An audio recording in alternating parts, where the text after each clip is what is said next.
Alors, mes amis, on se trouve devant un texte très particulier où l'Ecclésiaste va nous dire que tout est vanité. On pourrait croire que c'est une façon assez négative d'aborder la réalité. Vanité des vanités, tout est vanité.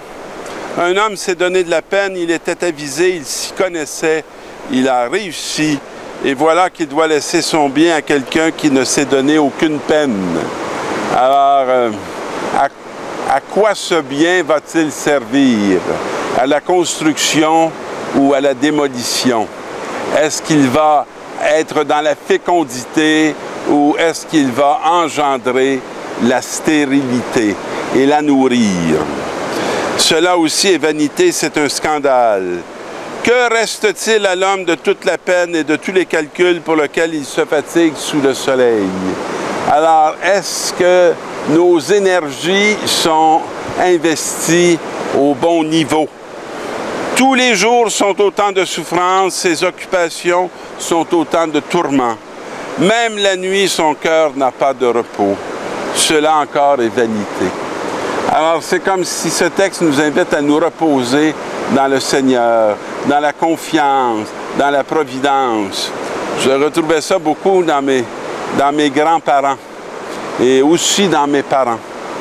Et aussi dans toute une génération de religieux qui ne portaient pas tellement le souci du quotidien, mais remettaient leur vie en Dieu et faisaient confiance au jour le jour, non pas dans une irresponsabilité, mais dans une qualité de don et de service pour la construction du corps.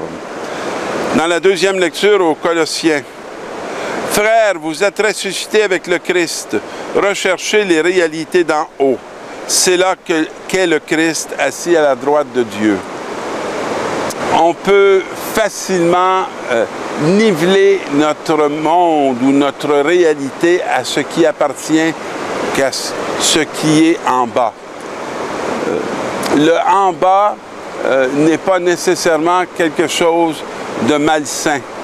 La réalité est toujours le plus grand don dans lequel on peut entrer. Mais de s'y replier, de s'y enfermer, sans avoir de vision qui dépasse les médias, c'est une tromperie qui nous conduit habituellement ailleurs que dans la vie et que dans l'abondance. Vous êtes morts avec le Christ et votre vie reste cachée avec lui en Dieu. Belle intimité à développer, parce que cette présence nous donne ce pouvoir d'être nous aussi présents et de ne pas être envahis par les soucis de la vie.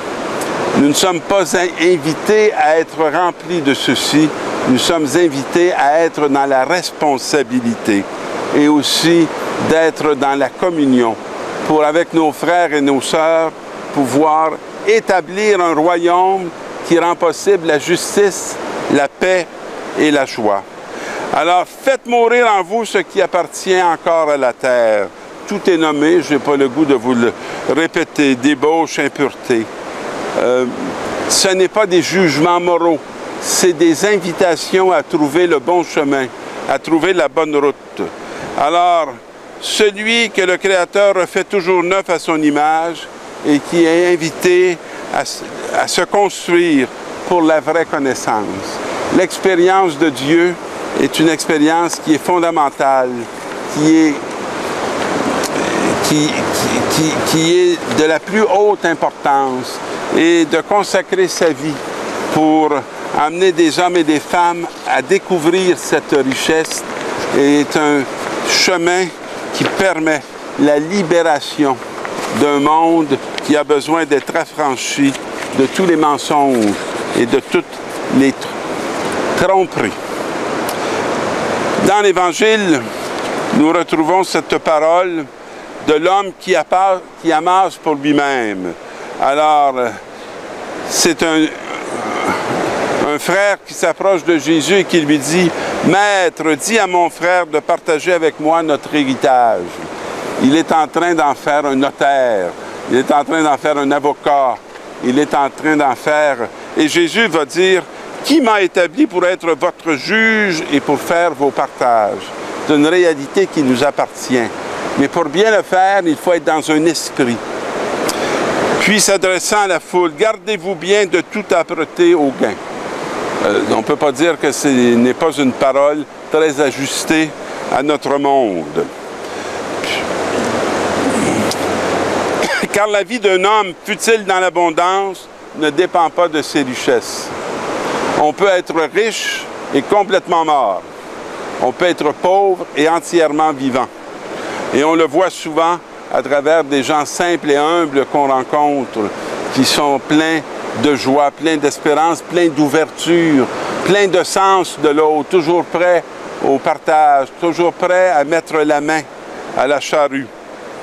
Alors, et il apporte cette parabole. Un homme riche dont les terres avaient beaucoup rapporté se demandait « Que vais-je faire? Je ne sais pas où mettre toute ma récolte. » Alors il va penser construire davantage pour amasser davantage. Et la parabole nous dit « Te voilà avec des réserves en abondance pour de nombreuses années. Tu as assuré la sécurité de ton immédiat.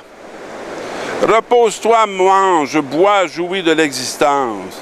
Mais tu es fou. Cette nuit même, on te redemande ta vie.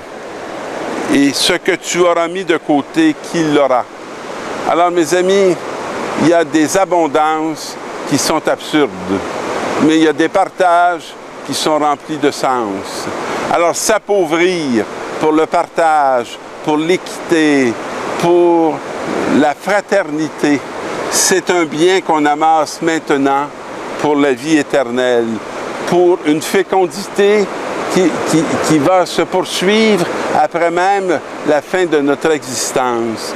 On va demander au Seigneur d'être libéré de ce besoin de nous assurer par nous-mêmes notre sécurité pour entrer dans cette paix que Dieu nous invite à partager en faisant confiance à sa providence et en faisant confiance à la mission qu'il nous confie de ne pas tout posséder, mais de devenir un peu comme certains témoins de notre siècle, des frères universels.